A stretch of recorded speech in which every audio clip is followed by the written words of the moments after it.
things that happen in our lives are designed to help us look for a new pathway. You see, if we keep on, I call it the Y junction. If we keep on going along this Y junction where everything is good, do you know that good is the enemy of great? So we keep going along this road of good. If we don't have any challenges, if we don't have anything pushing back against us, if we don't have anything breaking into our world, we'll never veer off to the right or to the left because we're just on the alleyway called good. And good never realizes a destiny because it's just good. So when we're forced to make a decision, right or left, it's actually, it doesn't feel like it at the time, I know, but it's a glorious place to be because it's forcing change. And change is the one thing that we most desperately need in our lives. And that's why I asked the question, who needs change? Who's making change? Who's waiting for somebody else to change? And you know, that's why change has got to be a part and parcel of life. So it could be that it's pushing you to make a decision one way or another. Or it could be that you're at that place called the tipping point, where maybe you've waited long enough, and you're saying, if something else happens in this area, then I know I need to make a decision in that direction. The only problem with that thinking is that you're leaving your future in somebody else's hands. You see, we have the wisdom of the Holy Spirit that allows us to be proactive in our decision making.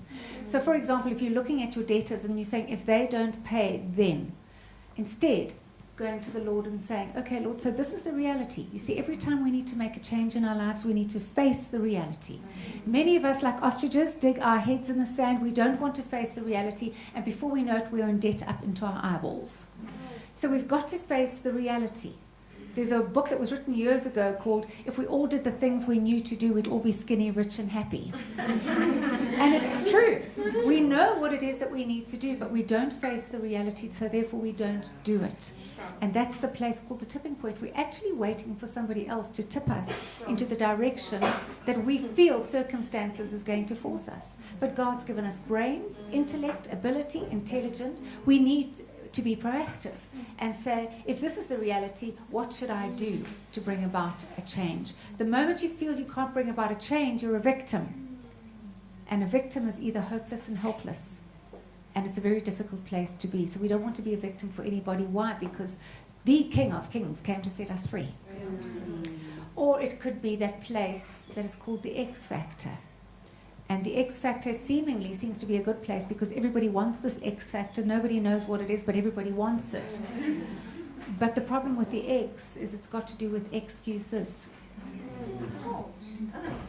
All the excuses of why we can't succeed, why we can't get out of our mess, why we can't get out of our hole, why, because we don't have an education, because we don't have money, because our brother's angry with us, because, and we can give you all of the woe is me excuses. But as long as we stay behind that X factor, we will never arise and be everything that God created us to be. And that's why we call it, you know, faith a risk, because you've got to take the risk to get out of the rut. So it may feel that your back's against the wall, but it's a good place to be because it's now going to force a decision.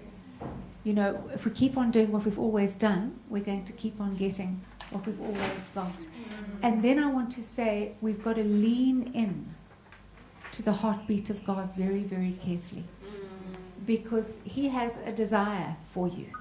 He has a plan for you. And it sounds so cliche, God has a plan for you. Of course, He's got a plan for you. The only question I need to ask around that is, are we hearing it?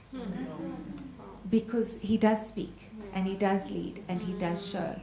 But often we don't want to get out of the rut. We don't want to take the risk. And so nothing is going to change until the day you decide it's going to change. And it's no good us sitting in our prayer closet and saying, when, God, when? How, God, how? If Moses never stretched forth that rod, I fear they might all have drowned.